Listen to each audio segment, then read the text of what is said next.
دین حق۔ یہ خطبہ 21 مارچ 1947 کو جامعہ ملیہ دہلی میں دیا گیا تھا۔ قرآن جس دعوے کے ساتھ نوع انسانی کو اپنے پیش کردہ مسلک کی طرف دعوت دیتا ہے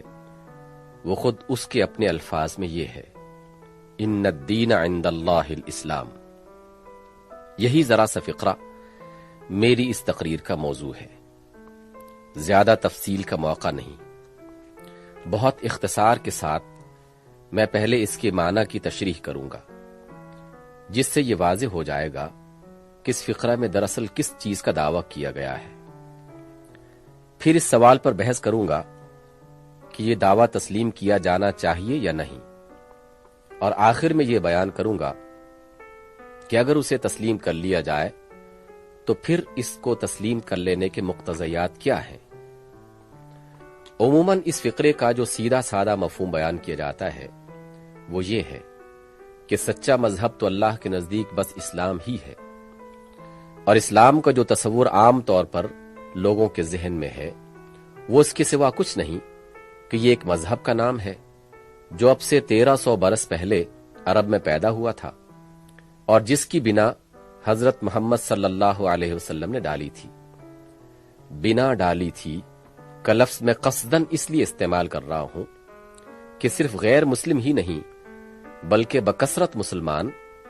اور اچھے خاصے ذی علم مسلمان بھی حضرت محمد صلی اللہ علیہ وسلم کو بانی اسلام کہتے اور لکھتے ہیں۔ گویا ان کے نزدیک اسلام کی ابتدا حضرت صلی اللہ علیہ وسلم ہی سے ہوئی، اور آپ ہی اس کے بانی فاؤنڈر ہیں۔ لہذا جب ایک غیر مسلم قرآن کا مطالعہ کرتے ہوئے اس فقرے پر پہنچتا ہے تو وہ یہ گمان کر کے سرسری طور پر اس سے گزر جاتا ہے کہ جس طرح ہر مذہب صرف اپنے ہی برحق ہونے اور دوسرے مذہبوں کے باطل ہونے کا مدعی ہے، اسی طرح قرآن نے بھی اپنے پیش کردہ مذہب کے برحق ہونے کا دعویٰ کر دیا ہے۔ اور جب ایک مسلمان اسے پڑھتا ہے تو اس وجہ سے اس پر غور کرنے کی کوئی خاص ضرورت محسوس نہیں کرتا کہ جس مذہب کو اس فقرے میں برحق کہا گیا ہے اسے وہ خود بھی برحق مانتا ہے، یا اگر غور و فکر کے لیے اس کے ذہن میں کوئی تحریک پیدا ہوتی بھی ہے تو وہ بالعموم یہ رخ اختیار کر لیتی ہے کہ عیسائیت، ہندو مت، بدھ مت اور ایسے ہی دوسرے مذاہب سے اسلام کا مقابلہ کر کے اس کی حقانیت ثابت کی جائے۔ لیکن در حقیقت قرآن میں یہ مقام ایسا ہے جس پر ایک سنجیدہ طالب علم کو ٹھہر کر بہت غور کرنا چاہیے، اس سے زیادہ غور کرنا چاہیے جتنا اب تک اس پر کیا گیا ہے۔ قرآن کے اس دعوے کو سمجھنے کے لیے سب سے پہلے ہمیں الدین اور الاسلام کا مفہوم متعین کر لینا چاہیے۔ الدین کا مفہوم عربی زبان میں لفظ دین کئی معنوں میں استعمال ہوتا ہے۔ اس کا ایک معنی غلبہ اور استیلاء کے ہیں، دوسرے معنی اطاعت اور غلامی کے، تیسرا معنی جزا اور بدلہ کے، چوتھا معنی طریقہ اور مسلک کے۔ یہاں یہ لفظ اسی چوتھے معنی میں استعمال ہوا ہے، یعنی دین سے مراد وہ طریق زندگی یا طرز فکر و عمل ہے جس کی پیروی کی جائے، لیکن یہ خیال رہے کہ قرآن محض دین نہیں کہہ رہا بلکہ الدین کہہ رہا ہے۔ اس کے معنی میں وہی فرق واقع ہو جاتا ہے جو انگریزی زبان میں دس از اے وے آف لائف کہنے کے بجائے دس از دا وے آف لائف کہنے سے واقع ہوتا ہے۔ یعنی قرآن کا دعویٰ یہ نہیں ہے کہ اللہ کے نزدیک اسلام ایک طریق زندگی ہے، بلکہ اس کا دعویٰ یہ ہے کہ اسلام ہی ایک حقیقی اور صحیح طریق زندگی یا طرز فکر و عمل ہے۔ پھر یہ ذہن نشین رہے کہ قرآن اس لفظ کو کسی محدود معنی میں استعمال نہیں کرتا بلکہ وسیع ترین معنی میں استعمال کرتا ہے۔ طریق زندگی سے اس کی مراد زندگی کے کسی خاص پہلو یا کسی خاص شعبے کا طریق نہیں بلکہ پوری زندگی کا طریق ہے۔ الگ الگ ایک ایک شخص کی انفرادی زندگی ہی کا طریق نہیں بلکہ بحیثیت مجموعی سوسائٹی کا طریق بھی ہے۔ ایک خاص ملک یا ایک خاص قوم یا ایک خاص زمانہ کی زندگی کا طریق نہیں بلکہ تمام زمانوں میں انسانوں کی انفرادی اور اجتماعی زندگی کا طریق ہے۔ لہذا قرآن کے دعوے کا مفہوم یہ نہیں کہ اللہ کے نزدیک پوجا پاٹ اور عالم بالا کے اعتقاد اور حیات بعد الممات کے تصور کا ایک ہی صحیح مجموعہ ہے جس کا نام اسلام ہے۔ نہ اس کا مفہوم یہ ہے کہ افراد کے مذہبی طرز خیال و عمل، جیسا کہ لفظ مذہبی کا مفہوم آج کل کی مغربی اصطلاح میں لیا جاتا ہے، کہ ایک صحیح صورت وہی ہے جسے اسلام سے تعبیر کیا گیا ہے۔ نہ اس کا مفہوم یہ ہے کہ عرب کے لوگوں یا فلاں صدی تک کے انسانوں یا فلاں دور مثلا صنعتی انقلاب سے پہلے تک کے آدمیوں کے لیے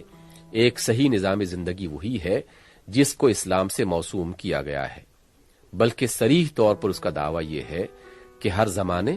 اور ہر دور میں پوری نوع انسانی کے لیے یہ زمین پر زندگی بسر کرنے کا ایک ہی ڈھنگ اللہ کے نزدیک صحیح ہے، اور وہ ڈھنگ وہی ہے جس کا نام الاسلام ہے۔ مجھے یہ سن کر بڑا تعجب ہوا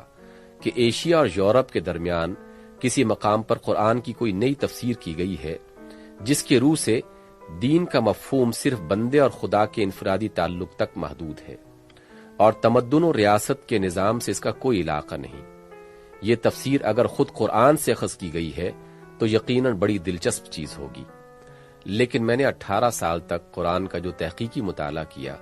اس کی بنا پر میں بلا خوف تردید کہتا ہوں کہ قرآن اپنی تمام جدید مفسرین کی خواہشات کے علی الرغم الدین کے لفظ کو محدود معنی میں استعمال نہیں کرتا،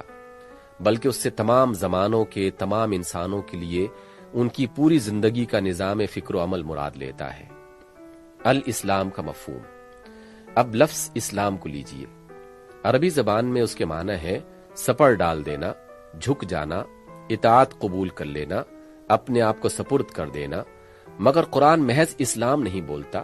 بلکہ الاسلام بولتا ہے، جو اس کی خاص اصطلاح ہے۔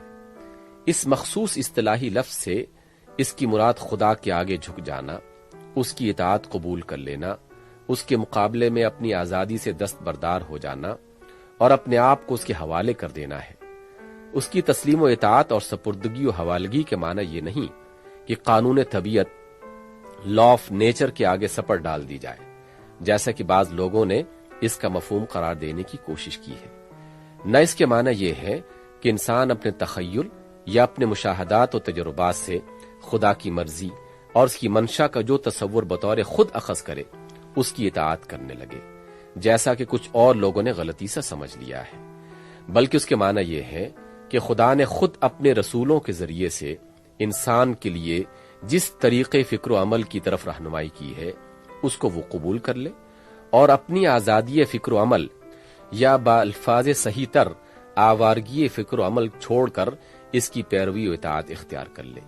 اسی چیز کو قرآن الاسلام کے لفظ سے تعبیر کرتا ہے۔ یہ در حقیقت کوئی جدید العہد مذہب نہیں جس کی بنا اب سے 1363 برس پہلے عرب میں محمد صلی اللہ علیہ وسلم نے ڈالی ہو، بلکہ جس روز پہلی مرتبہ اس کرۂ زمین پر اسلام کا ظہور ہوا، اسی روز خدا نے انسان کو بتا دیا تھا کہ تیرے لیے صرف یہ الاسلام ہی ایک صحیح طرز عمل ہے۔ اس کے بعد دنیا کے مختلف گوشوں میں وقتاً فوقتاً جو بھی پیغمبر آئے خدا کی طرف سے انسانوں کی رہنمائی کے لیے وہ مامور ہوئے تھے، ان سب کی دعوت بھی بلا استثناء اسی الاسلام کی طرف رہی، جس کی طرف بالآخر محمد صلی اللہ علیہ وسلم نے دنیا کو دعوت دی۔ یہ اور بات ہے کہ موسیٰ علیہ الصلوۃ والسلام کے پیرووں نے بعد میں بہت سی مختلف چیزوں کی آمیزش کر کے ایک نظام یہودیت کے نام سے، اور مسیح علیہ الصلوۃ والسلام کے پیرووں نے ایک دوسرا نظام مسیحیت کے نام سے، اور اسی طرح ہندوستان، ایران، چین اور دوسرے ممالک کے پیغمبروں کی امتوں نے مختلف مخلوط و مرکب نظامات دوسرے ناموں سے بنا لیے ہوں، لیکن موسیٰ اور مسیح اور دوسرے تمام معروف و غیر معروف انبیاء علیہم السلام جس دین کی دعوت دینے آئے تھے وہ خالص اسلام کا تھا، نہ کہ کچھ اور۔ قرآن کا دعویٰ کیا ہے؟ اس تشریح کے بعد قرآن کا دعویٰ بالکل صاف اور واضح طور پر ہمارے سامنے آ جاتا ہے۔ نوع انسان کے لیے خدا کے نزدیک صرف یہی ایک صحیح طریقے زندگی ہے کہ وہ خدا کے آگے سر تسلیم خم کر دے اور فکر و عمل کی اس راہ پہ چلے جس کی طرف خدا نے اپنے پیغمبروں کے ذریعے سے رہنمائی کی ہے۔ یہ ہے قرآن کا دعویٰ۔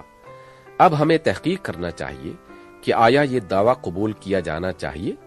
خود قرآن نے اپنے اس دعوے کی تائید میں جو دلائل قائم کیے ہیں ان پر تو ہم غور کریں گے ہی، مگر کیوں نہ اس سے پہلے خود اپنی جگہ تلاش و تجسس کر کے یہ دریافت کر لیں کہ آیا ہمارے لیے اس دعوے کو قبول کرنے کے سوا کوئی اور چارہ کار بھی ہے؟ طریقے زندگی کی ضرورت۔ یہ ظاہر ہے کہ دنیا میں انسان کو زندگی بسر کرنے کے لیے بہرحال ایک طریقے زندگی درکار ہے جسے وہ اختیار کرے۔ انسان دریا نہیں ہے جس کا راستہ زمین کے نشیب و فراز سے خود معین ہو جاتا ہے۔ انسان درخت نہیں ہے جس کے لیے قوانین فطرت ایک راہ طے کر دیتے ہیں۔ انسان نرا جانور نہیں ہے جس کی رہنمائی کے لیے تنہا جبلت ہی کافی ہو جاتی ہے۔ اپنی زندگی کے ایک بڑے حصے میں قوانین طبیعت کا محکوم ہونے کے باوجود انسان زندگی کے بہت سے ایسے پہلو رکھتا ہے جن میں اسے کوئی لگا بندھا راستہ نہیں ملتا کہ حیوانات کی طرح بے اختیار اس پر چلتا رہے، بلکہ اس کو اپنے انتخاب سے خود ایک راہ اختیار کرنی پڑتی ہے۔ اس کو فکر کی ایک راہ چاہیے جس پر وہ اپنے اور کائنات کے ان بہت سے مسائل کو حل کرے جنہیں فطرت اس کے سوچنے والے دماغ کے سامنے پیش تو کرتی ہے مگر ان کا کوئی حل غیر مشتبہ زبان میں نہیں بتاتی۔ اس کو علم کی ایک راہ چاہیے جس پر وہ ان معلومات کو منظم کرے جنہیں فطرت اس کے حواس کے ذریعے سے اس کے ذہن تک پہنچاتی تو ہے مگر انہیں بطور خود منظم کر کے اس کے حوالے نہیں کر دیتی۔ اس کو شخصی برتاؤ کے لیے ایک راہ چاہیے جس پر اپنی ذات کے بہت سے ان مطالبات کو پورا کرے جن کے لیے فطرت تقاضا تو کرتی ہے مگر انہیں پورا کرنے کا مہذب طریقہ معین کر کے نہیں دیتی۔ اس کو گھر اور زندگی کے لیے، خاندانی تعلقات کے لیے، معاشی معاملات کے لیے، ملکی انتظام کے لیے، بین الاقوامی ربط و تعلق کے لیے اور زندگی کے بہت سے دوسرے پہلوؤں کے لیے ایک راہ درکار ہے جس پر وہ محض ایک شخص ہی سے نہیں بلکہ ایک جماعت، ایک قوم، ایک نوع کی حیثیت سے بھی چلے اور ان مقاصد تک پہنچ سکے جو اگرچہ فطرتاً اس کے مقصود و مطلوب ہیں مگر فطرت نے نہ تو ان مقاصد کو صحیح طور پر اس کے سامنے نمایاں کیا ہے اور نہ ان تک پہنچنے کا ایک راستہ معین کر دیا ہے۔ زندگی کا انقسام پذیر نہ ہونا۔ زندگی کے یہ مختلف پہلو جن میں کوئی ایک طریق اختیار کرنا انسان کے لیے ناگزیر ہے بجائے خود مستقل شعبے اور ایک دوسرے سے بے نیاز محکمے نہیں ہیں۔ اسی بنا پر یہ ممکن نہیں ہے کہ ان مختلف شعبوں کے لیے انسان ایسی مختلف راہیں اختیار کر سکتا ہو جن کی سمتیں الگ الگ ہوں، جن کے زاد راہ الگ ہوں، جن پر چلنے کے ڈھنگ اور انداز الگ ہوں، جن کی راہ نوردی کے مقتضیات الگ ہوں، جن کے منازل مقصود الگ ہوں۔ انسان اور اس کی زندگی کے مسائل کو سمجھنے کی ایک ذرا سی دانش مندانہ کوشش ہی آدمی کو اس پر مطمئن کرنے کے لیے کافی ہے کہ زندگی بحیثیت مجموعی ایک کل ہے جس کا ہر جز دوسرے جز سے اور ہر پہلو دوسرے پہلو سے گہرا ربط رکھتا ہے، ایسا ربط جو توڑا نہیں جا سکتا۔ اس کا ہر جز دوسرے جز پر اثر ڈالتا ہے اور اسے اثر قبول کرتا ہے۔ ایک ہی روح تمام اجزاء میں سرایت کیے ہوتی ہے اور وہ سب مل کر وہ چیز بناتے ہیں جسے انسانی زندگی کہا جاتا ہے۔ لہذا فی الواقع جو چیز انسان کو درکار ہے وہ زندگی کے مقاصد نہیں بلکہ مقصد ہے جس کے ضمن میں سارے چھوٹے بڑے مقاصد پوری موافقت کے ساتھ اپنی اپنی جگہ لے سکیں اور جس کے حصول کی کوشش میں وہ سب حاصل ہو جائیں۔ اس کو راستے نہیں بلکہ راستہ درکار ہے جس پر وہ اپنی پوری زندگی کو اس کے تمام پہلوؤں سمیت کامل ہم آہنگی کے ساتھ اپنے مقصود حیات کی طرف لے چلے۔ اس کو فکر، علم، ادب، آرٹ، تعلیم، مذہب، اخلاق، معاشرت، معیشت، سیاست، قانون وغیرہ کے لیے الگ الگ نظامات نہیں بلکہ ایک جامع نظام درکار ہے جس میں یہ سب ہمواری کے ساتھ سموئے جا سکیں، جس میں ان سب کے ایک مزاج اور ایک ہی طبیعت رکھنے والے مناسب اصول موجود ہوں اور جس کی پیروی کر کے آدمی اور آدمیوں کا مجموعہ اور من حیث الکل پوری آدمیت اپنی بلند ترین مقصود تک پہنچ سکے۔ وہ جاہلیت کا تاریک دور تھا جب زندگی کو مستقل جداگانہ شعبوں میں تقسیم کرنا ممکن خیال کیا جاتا تھا۔ اب اگر کچھ لوگ اس طرز خیال کے محمل گفتگو کرنے والے موجود ہیں تو وہ بیچارے یا تو اخلاص کے ساتھ پرانے خیالات کی فضا میں اب تک سانس لے رہے ہیں اس لیے قابل رحم ہیں، یا پھر اس ظالم حقیقت کو جانتے ہیں مگر جان بوجھ کر یہ گفتگو صرف اس لیے کر رہے ہیں کہ جس دین کو وہ کسی انسانی آبادی میں رائج کرنا چاہتے ہیں اس کے اصولوں سے اختلاف رکھنے والوں کو انہیں یہ اطمینان دلانے کی ضرورت ہے کہ ہمارے اس دین کے تحت تمہاری زندگی کے فلاں فلاں شعبوں میں جو بدقسمتی سے تم کو عزیز تر ہیں پورا تحفظ حاصل رہے گا، حالانکہ یہ تحفظ عقلاً محال، فطرتاً ممتنع، عملاً ناممکن ہے، اور اس طرح کی گفتگو کرنے والے غالباً خود بھی جانتے ہیں کہ یہ ناممکن ہے۔ نمبر 2، ہر دین غالب زندگی کے تمام شعبوں کو اپنی روح اور اپنے مزاج کے مطابق ڈھال کر رہتا ہے، جس طرح ہر کان نمک ان تمام چیزوں کو مبدل بنمک کر کے ہی رہتی ہے جو اس کی حدود میں داخل ہو جائے۔ زندگی کی جغرافی و نسلی تقسیم۔ پھر جس طرح یہ بات محمل ہے کہ انسانی زندگی کو جداگانہ شعبوں میں تقسیم کر دیا جائے، اسی طرح بلکہ اس سے بھی زیادہ محمل بات یہ ہے کہ اسے جغرافی حلقوں یا نسلی دائروں میں تقسیم کیا جائے۔ انسان بلا شبہ زمین کے بہت سے حصوں میں پایا جاتا ہے جن کو دریاؤں نے، پہاڑوں نے، جنگلوں اور سمندروں نے یا مصنوعی سرحدوں نے تقسیم کر رکھا ہے، اور انسان کی بہت سی مختلف نسلیں اور قومیں بھی ضرور پائی جاتی ہیں جن کے درمیان تاریخی، نفسیاتی اور دوسرے اسباب سے انسانیت کے نشو و نما اور ارتقاء کی مختلف صورتیں اختیار کی ہیں۔ لیکن اس اختلاف کو حجت قرار دے کر جو شخص یہ کہتا ہے کہ ہر نسل، ہر قوم اور ہر جغرافی آبادی کے لیے دین یعنی نظام زندگی الگ ہونا چاہیے، وہ سراسر ایک مہمل بات کہتا ہے۔ اس کی محدود نگاہ مظاہر اور عوارض کے اختلاف میں الجھ کر رہ گئی ہے۔ اس ظاہری کثرت کے اندر جوہر انسانیت کی وحدت کو وہ نہیں پا سکا۔ اگر فی الواقع یہ اختلافات اتنے اہمیت رکھتے ہیں کہ ان کی بنا پر دین الگ الگ ہونے چاہیے، تو میں کہوں گا زیادہ سے زیادہ جو اختلافات ایک ملک اور دوسرے ملک، ایک نسل اور دوسری نسل کے درمیان آپ پاتے ہیں، ان سب کو جس قدر مبالغہ کے ساتھ چاہیں آپ قلم بند کر لیں اور پھر ان اختلافات کا خالص علمی جائزہ لیں جو عورت اور مرد میں پائے جاتے ہیں، جو ہر انسان اور دوسرے انسان میں پائے جاتے ہیں، جو ایک ماں اور باپ کے دو بچوں میں پائے جاتے ہیں۔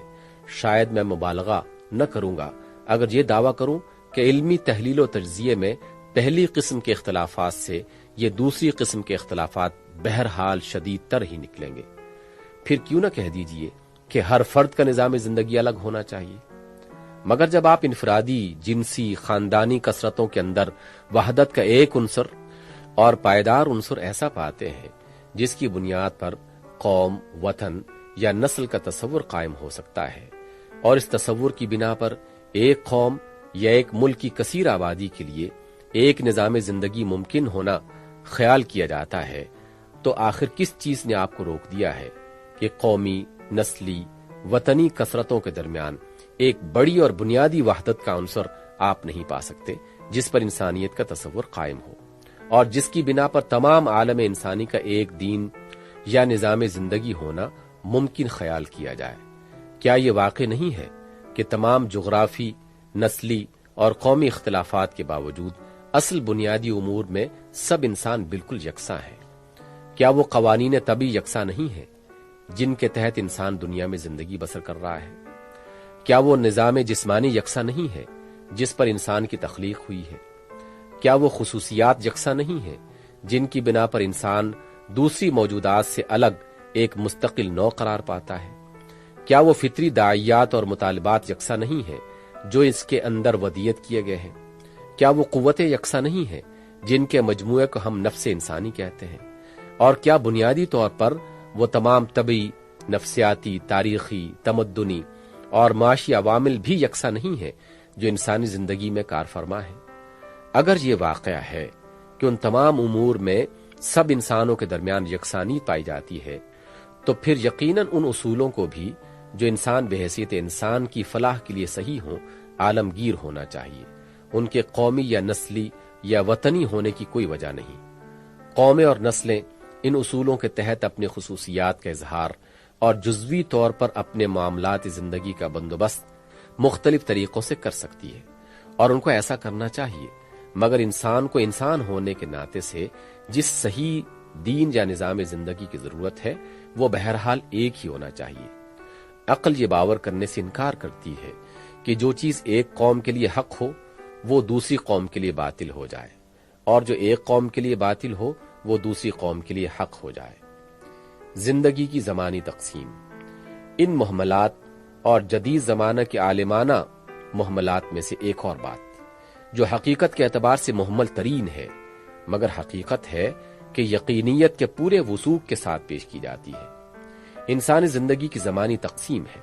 یعنی کہا جاتا ہے کیونکہ زندگی کے مسائل و معاملات ہر دور میں بدل جاتے ہیں اور نظام زندگی کا حق یا باطل ہونا سراسر ان مسائل و معاملات ہی کی نوعیت پر منحصر ہے۔ یہ بات اسی انسانی زندگی کے متعلق کہی جاتی ہے جس کے ساتھ ارتقاء کی گفتگو بھی کی جاتی ہے، جس کی تاریخ میں کارفرما قوانین بھی تلاش کیے جاتے ہیں، جس کے گزشتہ تجربات سے حال کے لیے سبق اور مستقبل کے لیے احکام بھی مستنبط کیے جاتے ہیں، اور وہ جس کے لیے انسانی فطرت نام ایک چیز بھی ثابت کی جاتی ہے۔ میں پوچھتا ہوں کہ آپ کے پاس کوئی ایسا آلہ پیمائش ہے جس سے آپ نوع انسانی کی اس مسلسل تاریخی حرکت کے درمیان دور یا زمانے یا عہد کی واقعی حد بندیاں کر سکتے ہوں؟ اور کیا ممکن ہے کہ ان حد بندیوں میں سے کسی ایک خط پر انگلی رکھ کر آپ کہہ سکتے ہوں کہ اس خط کے اس پار جو زندگی کے مسائل تھے وہ اس پار آ کر تبدیل ہو گئے ہیں، اور جو حالات اس پار تھے وہ اس پار بھی باقی نہیں رہے؟ اگر فی الواقع انسانی سرگزشت ایسے ہی الگ الگ زمانی ٹکڑوں میں منقسم ہے، تب تو یوں سمجھنا چاہیے کہ ایک ٹکڑا جو گزر چکا ہے وہ بعد والے ٹکڑے کے لیے محض ایک فضول و لایانی چیز ہو گیا، اس کے گزرتے ہی وہ سب کچھ ضائع ہو گیا جو انسان نے اس حصہ دہر میں کیا تھا۔ اس زمانے میں جو تجربات انسان کو ہوئے وہ بعد والے زمانے کے لیے کوئی سبق اپنے اندر نہیں رکھتے، کیونکہ وہ حالات و مسائل ہی فنا ہو گئے جن میں انسان نے بعض طریقوں کا، بعض اصولوں کا، بعض قدروں کے لیے سعی و جہد کا تجربہ کیا تھا۔ پھر یہ ارتقاء کی گفتگو کیوں؟ یہ قوانین حیات کی تلاش کس لیے؟ یہ تاریخی استنباط کس بنا پر؟ جب آپ ارتقاء کا نام لیتے ہیں تو لامحالہ یہ اس بات کو متضمن ہے کہ وہاں کوئی چیز ضرور ہے جو تمام تغیرات کا موضوع بنتی ہے اور ان تغیرات کے اندر اپنے آپ کو باقی رکھتے ہوئے پیہم حرکت کرتی ہے۔ جب آپ قوانین حیات پر بحث کرتے ہیں تو یہ اس بات کو مستلزم ہے کہ ان ناپائیدار حالات میں، ان رواں دواں مظاہر میں، ان بننے اور بگڑنے والی صورتوں میں کوئی پائیدار اور زندہ حقیقت بھی ہے جو اپنی ایک ذاتی فطرت اور اپنے کچھ مستقل قوانین بھی رکھتی ہے۔ جب آپ تاریخی استنباط کرتے ہیں تو اس کا معنی یہ ہے کہ تاریخ کے ان طول و طویل رستے پر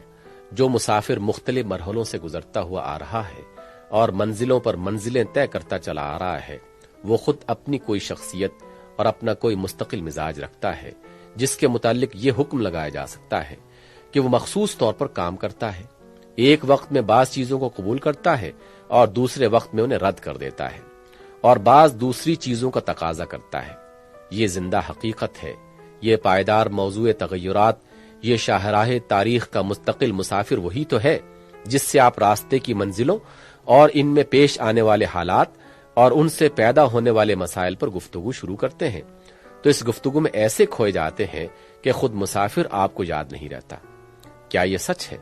کہ منزلیں اور ان کے حالات اور ان کے مسائل بدل جانے سے مسافر اور اس کی حقیقت بھی بدل جاتی ہے؟ ہم تو یہ دیکھتے ہیں کہ ابتدائی آفرینش سے آج تک اس کی ساخت بالکل نہیں بدلی، اس کے عناصر ترکیبی وہی ہے، اس کے فطرت کے تقاضے وہی ہیں، اس کی صفات و خصوصیات وہی ہیں، اس کے رجحانات و میلانات وہی ہیں، اس کی قوتیں اور صلاحیتیں وہی ہیں، اس کی کمزوریاں اور قابلیتیں وہی ہیں، اس پر کارفرمائی کرنے والی قوتیں وہی ہیں، اور اس کا کائناتی ماحول بھی وہی ہے۔ ان میں سے کسی چیز میں بھی ابتدائی آفرینش سے آج تک ذرا برابر فرق نہیں آیا۔ کوئی شخص یہ دعویٰ کرنے کی جرت نہیں کر سکتا کہ تاریخ کے دوران میں حالات اور ان سے پیدا ہونے والے مسائل زندگی کے تغیر سے خود انسانیت بھی بدلتی چلی آئی ہے، یا وہ بنیادی چیزیں بھی متغیر ہوتی رہی ہیں جو انسانیت کے ساتھ وابستہ ہیں۔ پھر جب حقیقت یہ ہے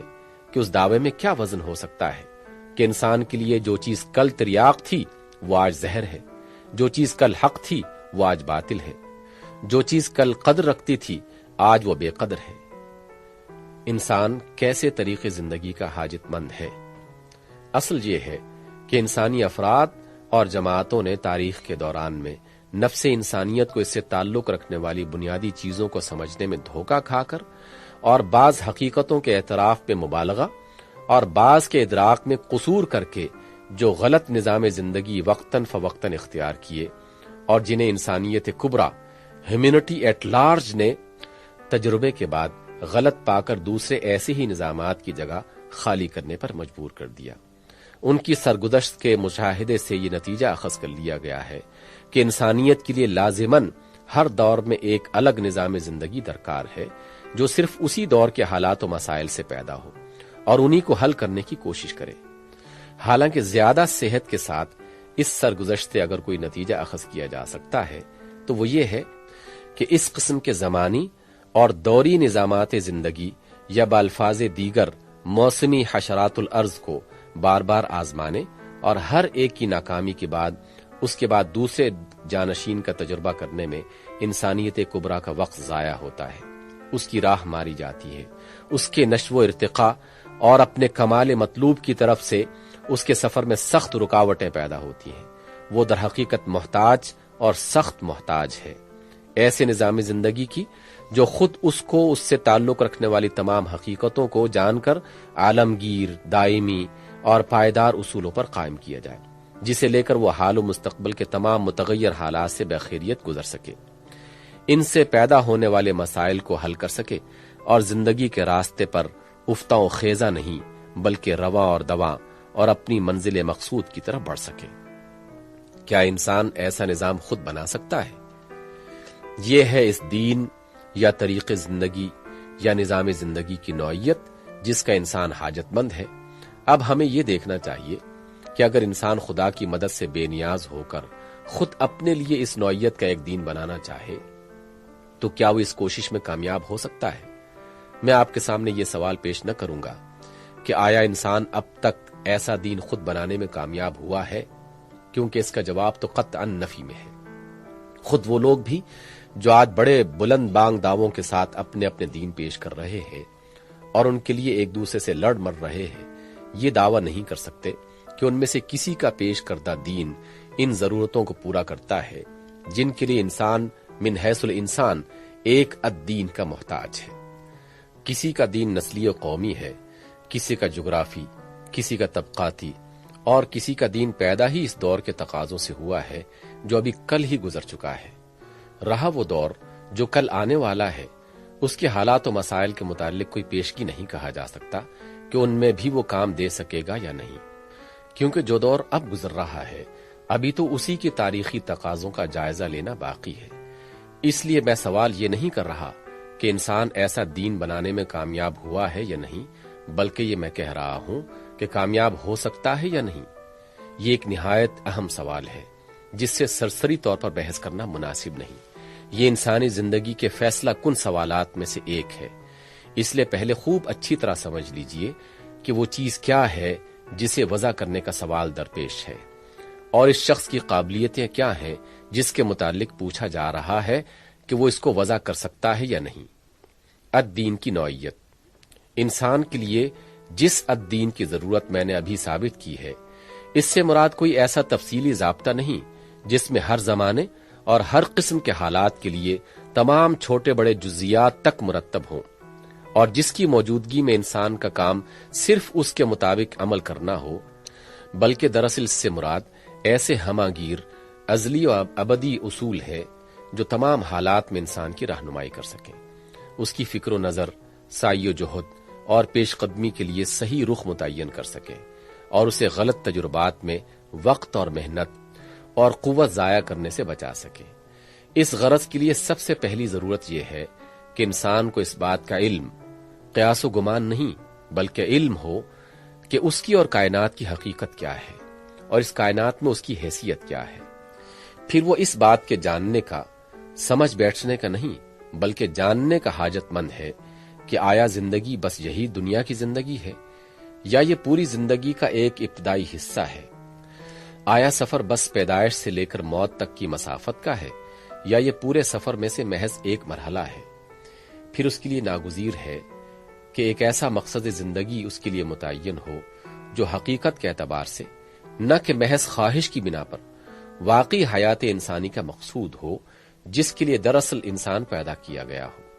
اور جس کے ساتھ ہر فرد، ہر مجموعہ افراد اور بحیثیت کلی تمام انسانیت کے مقاصد تمام زمانوں میں بلا کسی تصادم و مزاحمت کے ہم آہنگ ہو سکے۔ پھر اس کو اخلاق کے ایسے پختہ اور ہماگیر اصولوں کی ضرورت ہے جو اس کی فطرت کے تمام خصوصیات کے ساتھ مناسبت بھی رکھتے ہوں اور تمام ممکن حالات پر نظری اور عملی حیثیت سے منطبق بھی ہو سکتے ہوں، تاکہ وہ انہی اصولوں کی بنیاد پر اپنی سیرت کی تعمیر کر سکے، انہی کی رہنمائی میں سفر زندگی کی ہر منزل میں پیش آنے والے مسائل کو حل کر سکے، اور کبھی اس خطرے میں مبتلا نہ ہو کہ تغیر پذیر حالات و مسائل کے ساتھ اس کے اخلاقی اصول ٹوٹتے اور بنتے چلے جائیں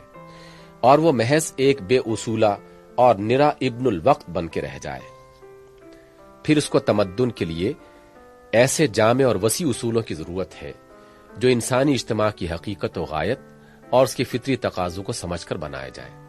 جن میں افراط و تفریط اور بے اعتدالی نہ ہو، جن میں تمام انسانوں کی مجموعی مصلحت ملحوظ رکھی گئی ہو،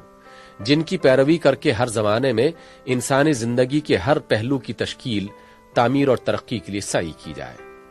پھر اسے شخصی کردار اور اجتماعی رویے اور انفرادی و اجتماعی سعی و عمل کو صحیح سفر کرنے کا پابند اور بے راہ روی سے محفوظ رکھنے کے لیے ایسے جامع حدود کی ضرورت ہے جو شاہراہ زندگی پر نشانات راہ کا کام دے سکے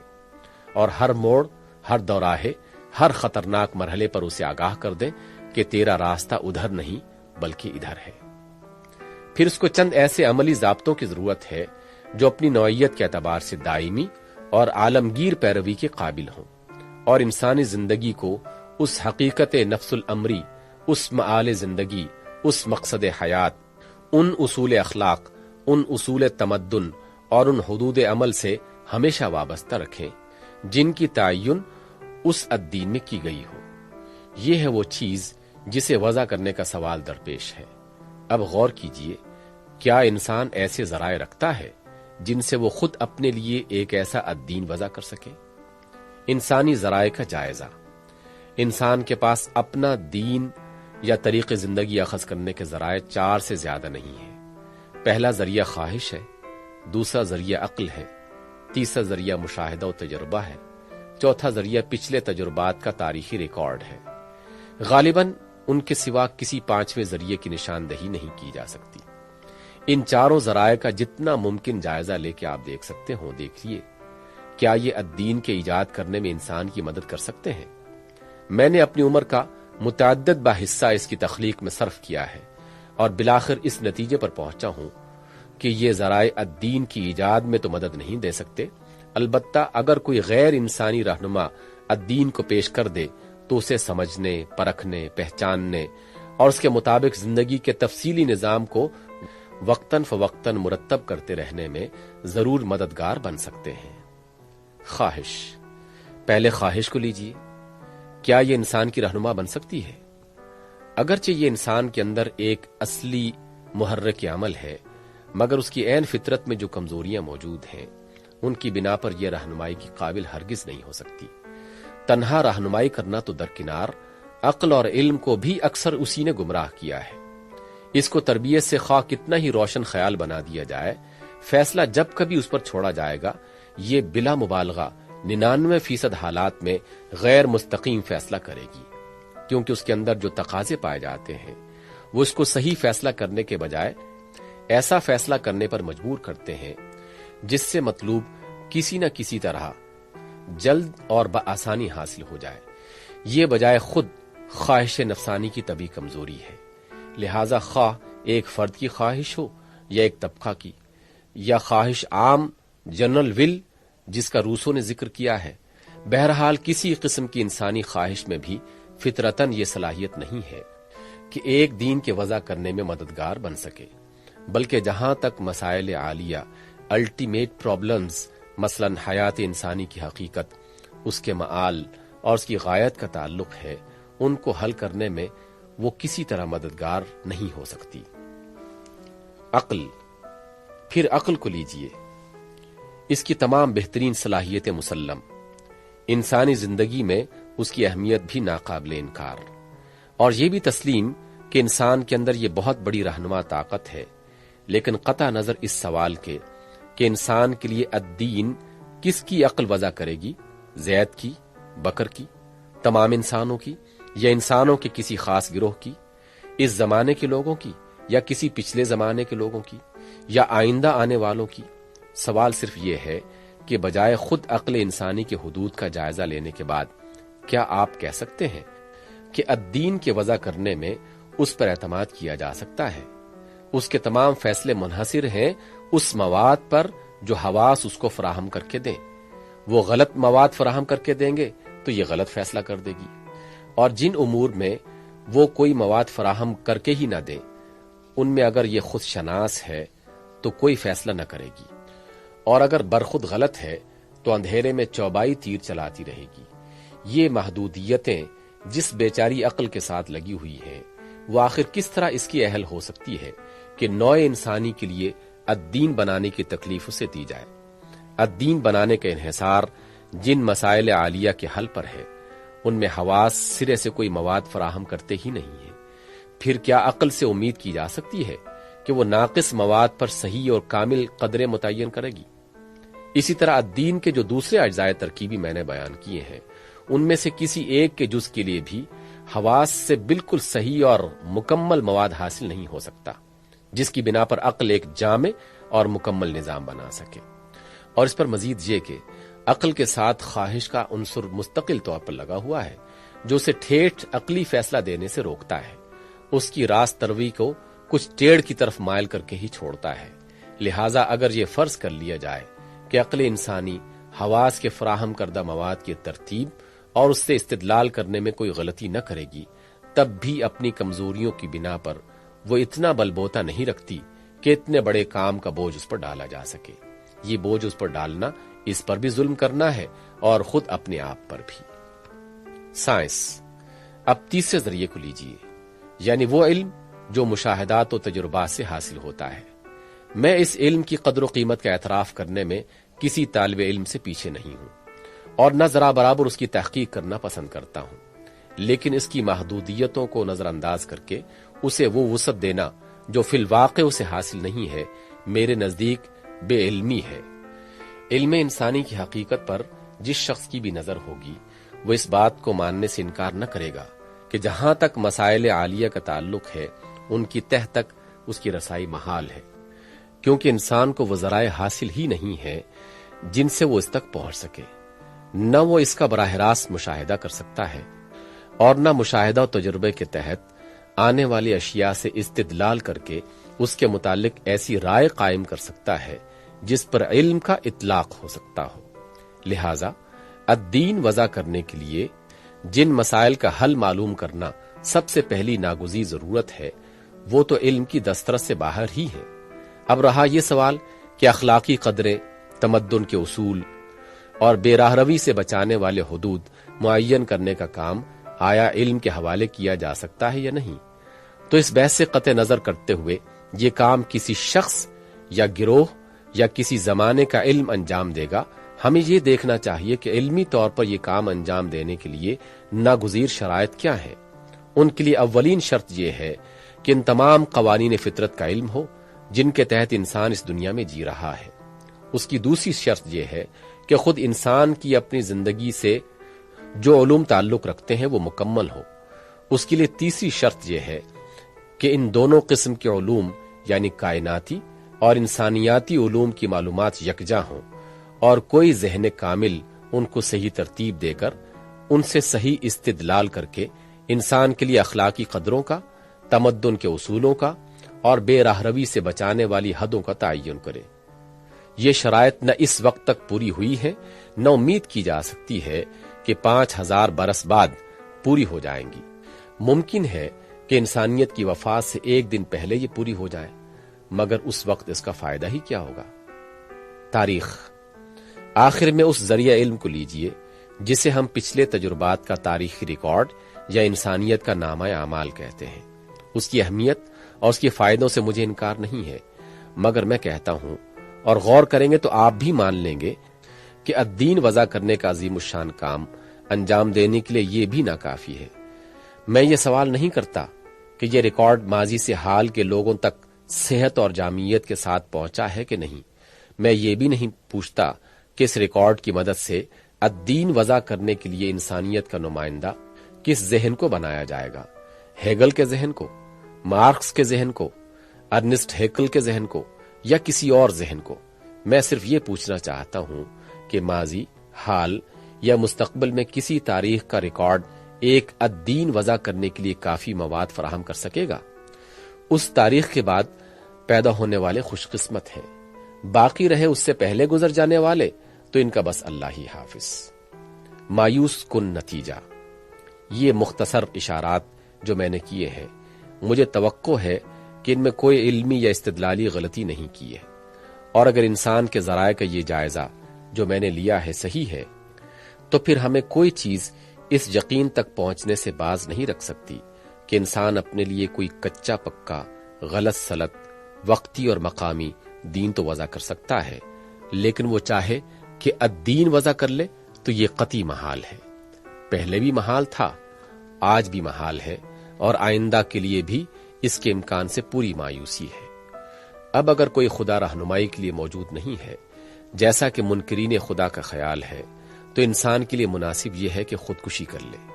جس مسافر کے لیے نہ کوئی رہنما موجود ہو اور نہ جس کے اپنے پاس راستہ معلوم کرنے کے ذرائع موجود ہوں، ان کے لیے یاس اور کامل یاس کے سوا کوئی مقدر نہیں۔ اس کا کوئی ہمدرد اس کے سوا اور کیا مشورہ دے سکتا ہے کہ سرے راہ ایک پتھر سے اپنی مشکل آسان کر لے۔ اور اگر خدا ہے لیکن رہنمائی کرنے والا خدا نہیں ہے، جیسا کہ بعض فلسفیانہ اور سائنٹیفک طرز کے مثبتین خدا کا گمان ہے، تو یہ اور بھی افسوسناک صورتحال ہے۔ جس خدا نے موجودات عالم کی بقا و نشو و نما کے لیے ہر اس چیز کی فراہمی کا انتظام کیا ہے جس کی ضرورت کا تصور کیا جا سکتا ہے، لیکن ایک نہیں کیا تو صرف انسان کی اس سب سے بڑی ضرورت کا انتظام جس کے بغیر پوری نو کی زندگی غلط ہوئی جاتی ہے۔ اس کی بنائی ہوئی دنیا میں رہنا ایک مصیبت ہے، ایک ایسی مصیبت جس سے بڑھ کر کسی دوسری مصیبت کا تصور ممکن نہیں۔ آپ غریبوں اور مفلسوں، بیماروں اور زخمیوں، مظلوموں اور دکھی جنتاؤں کی مصیبت پر کیا روتے ہیں؟ روئیے اس پوری نو کی مصیبت پر جو اس بیچارگی کے عالم میں چھوڑ دی گئی ہے کہ بار بار غلط تجربہ کر کے ناکام ہوتی ہے، ٹھوکریں کھا کر گرتی ہے، پھر اٹھ چلتی ہے تاکہ پھر ٹھوکر کھائے۔ ہر ٹھوکر پر ملک کے ملک اور قوموں کی قومیں تباہ ہوتی چلی جاتی ہیں۔ اس غریب کو اپنے مقصد زندگی تک کی خبر نہیں ہے، کچھ نہیں جانتی کہ کاہے کے لیے سعی و عمل کرے اور کس ڈھنگ پر چلے۔ یہ سب کچھ وہ خدا دیکھ رہا ہے جو اسے زمین پر وجود میں لایا ہے، مگر وہ بس پیدا کرنے سے مطلب رکھتا ہے، رہنمائی کی پرواہ نہیں کرتا۔ امید کی ایک ہی کرن۔ اس تصویر کے برعکس قرآن ہمارے سامنے صورتحال کا ایک دوسرا نقشہ پیش کرتا ہے۔ وہ کہتا ہے کہ خدا محض پیدا ہی کر دینے والا نہیں بلکہ رہنمائی کرنے والا بھی ہے۔ اس نے موجودات عالم میں سے ہر چیز کو وہ ہدایت بخشی ہے جو اس کی فطرت کے لحاظ سے اس کی ضروری ہے۔ الذی اعطى كل شيء خلقه ثم هدى۔ اگر اس کا ثبوت چاہو تو جس چیونٹی، جس مکھی، جس مکڑی کو چاہو پکڑ کے دیکھ لو۔ جو خدا ان مخلوقات کی رہنمائی کر رہا ہے وہی خدا انسان کی بھی رہنمائی کرنے والا ہے۔ لہٰذا انسان کے لیے صحیح طریقہ کار یہی ہے کہ خود سری چھوڑ کر اس کے آگے سر تسلیم خم کر دے، اور جس جامع اور مکمل نظام زندگی یا الدین کی ہدایت اس نے اپنے پیغمبروں کے ذریعے سے بھیجی ہے اس کی پیروی اختیار کر لے۔ دیکھیے، ایک طرف تو وہ نتیجہ ہے جو انسان کی قوتوں اور اس کے ذرائع کا بے لاگ جائزہ لینے سے ہم کو حاصل ہوتا ہے، اور دوسری طرف قرآن کا یہ دعویٰ ہے۔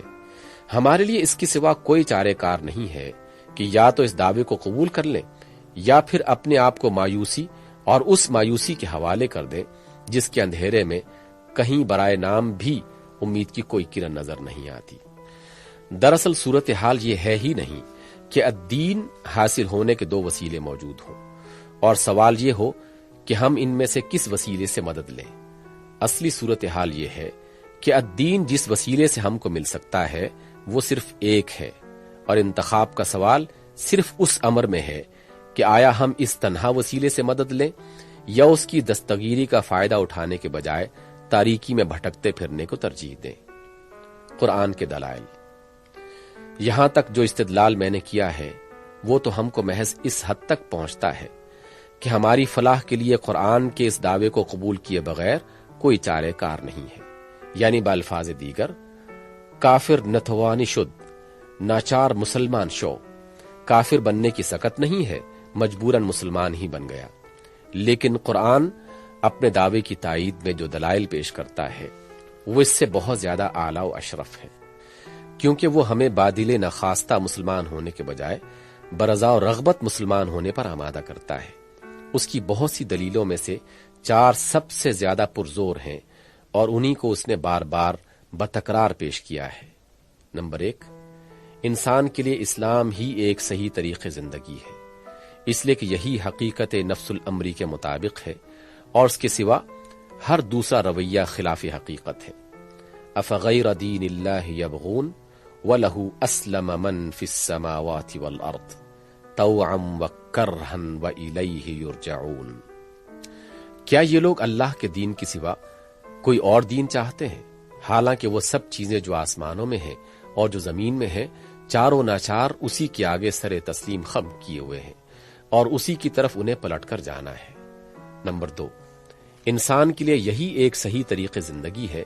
کیونکہ یہی حق ہے، اور ازرو انصاف اس کے سوا کوئی رویہ صحیح نہیں ہو سکتا۔ ان ربکم اللہ الذی خلق السماوات والارض فی 6 ایام ثم استوى علی العرش یغشی اللیل النہار یطلبہ حثیثا والشمس والقمر والنجوم مسخرات بامرہ الا لہ الخلق والامر تبارک اللہ رب العالمین۔ حقیقت میں تمہارا رب مالک و فرما روا تو صرف اللہ ہے، جس نے آسمانوں اور زمین کو 6 دنوں یا دوروں میں پیدا کیا، پھر اپنے تخت سلطنت پر جلوہ گر ہوا، جو دن کو رات کا لباس اڑھاتا ہے اور رات کے تعاقب میں دن تیزی کے ساتھ دوڑتا ہے۔ سورج اور چاند تارے سب کے سب جس کے تابع فرمان ہے۔ سنو، خلق بھی اسی کی ہے اور امر بھی اسی کا، بڑا برکت والا ہے وہ کائنات کا رب۔ نمبر 3، انسان کے لیے یہی رویہ صحیح ہے، کیونکہ تمام حقیقتوں کا صحیح علم صرف خدا ہی کو ہے، اور بے خطا ہدایت وہی کر سکتا ہے۔ ان اللہ لا یخفى علیہ شیء فی الارض ولا فی السماء۔ در حقیقت اللہ سے نہ زمین کی کوئی چیز چھپی ہوئی ہے اور نہ آسمان کی۔ یعلم ما بین ایدیہم وما خلفہم ولا يحيطون بشيء من علمه الا بما شاء۔ جو کچھ لوگوں کے سامنے ہے اسے بھی وہ جانتا ہے، اور جو کچھ ان سے اوجھل ہے وہ بھی اس کے علم میں ہے،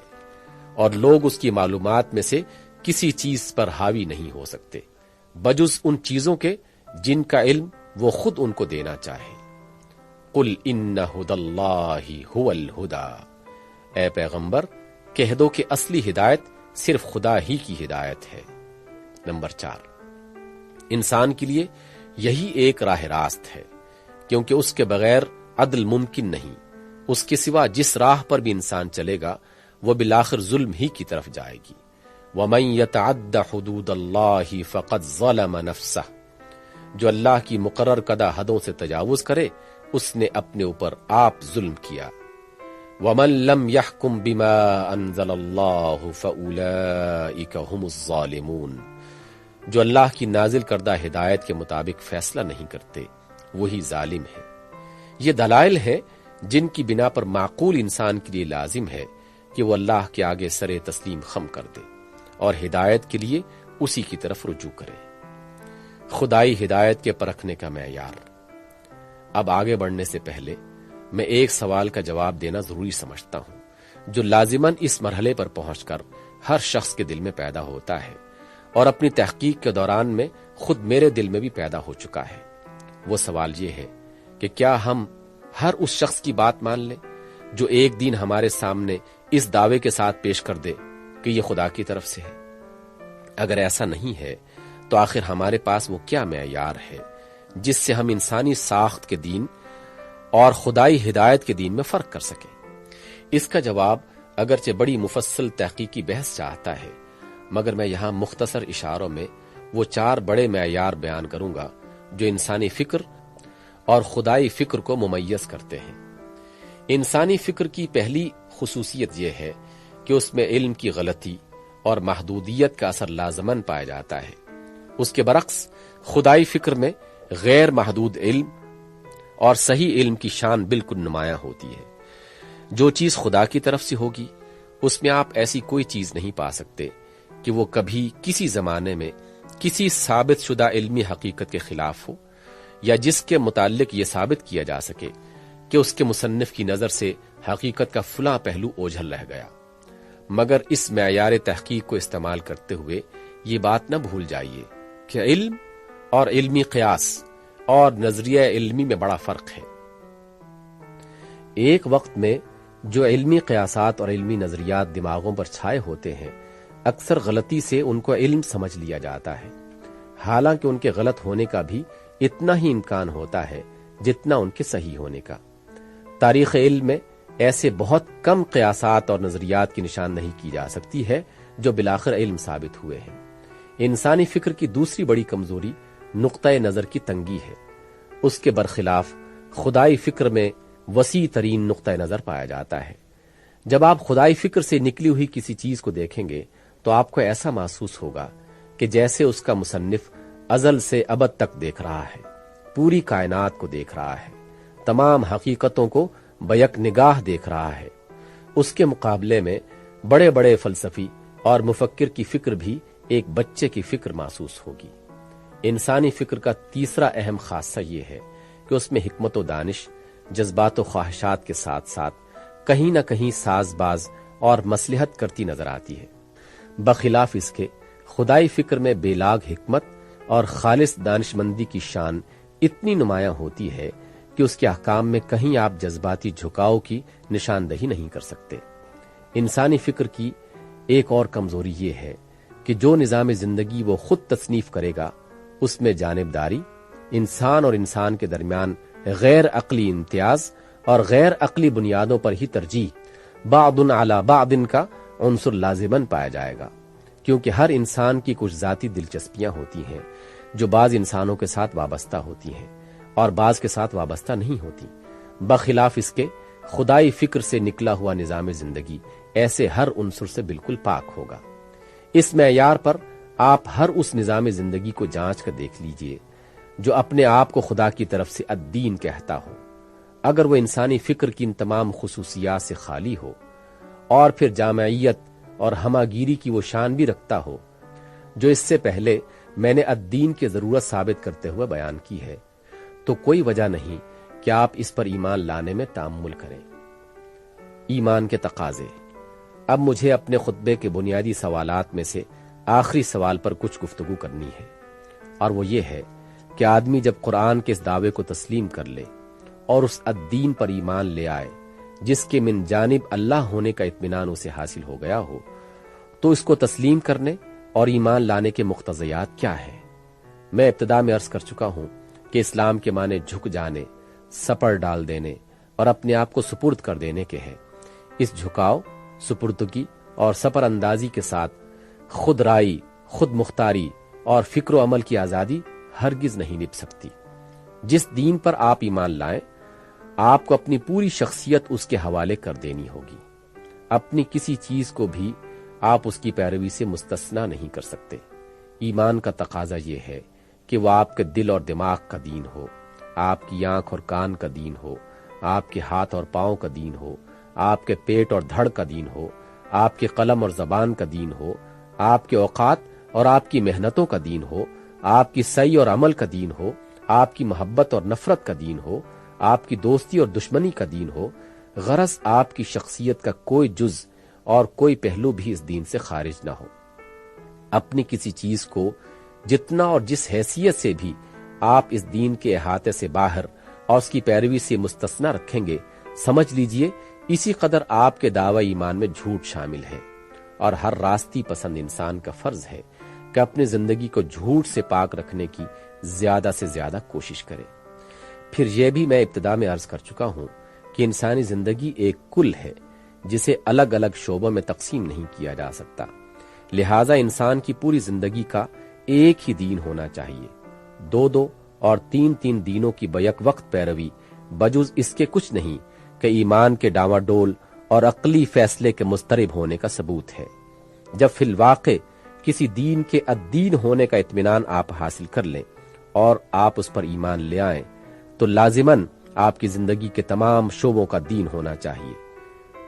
اگر وہ شخصی حیثیت سے آپ کا دین ہے تو کوئی وجہ نہیں کہ وہی آپ کے گھر کا بھی دین ہو، اور وہی آپ کی تربیت اولاد کا، آپ کی تعلیم اور آپ کے مدرسے کا، آپ کے کاروبار اور کسب معاش کا، آپ کی مجلسی زندگی اور قومی طرز عمل کا، آپ کے تمدن اور سیاست کا، اور آپ کے ادب اور آرٹ کا دین بھی نہ ہو۔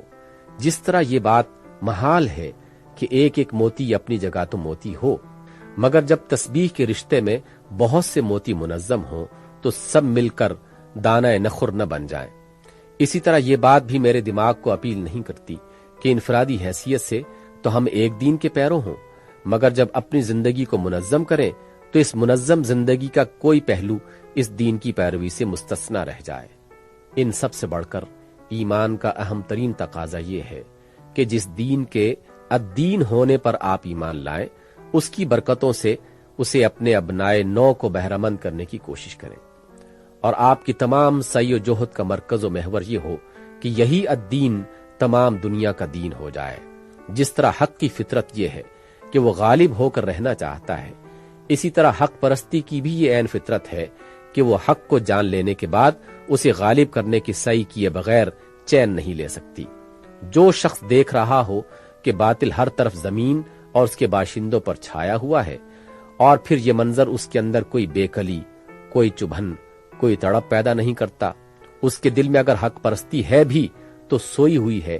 اسے فکر کرنی چاہیے کہ نیند کا سکوت کہیں موت کے سکوت میں تبدیل نہ ہو جائے۔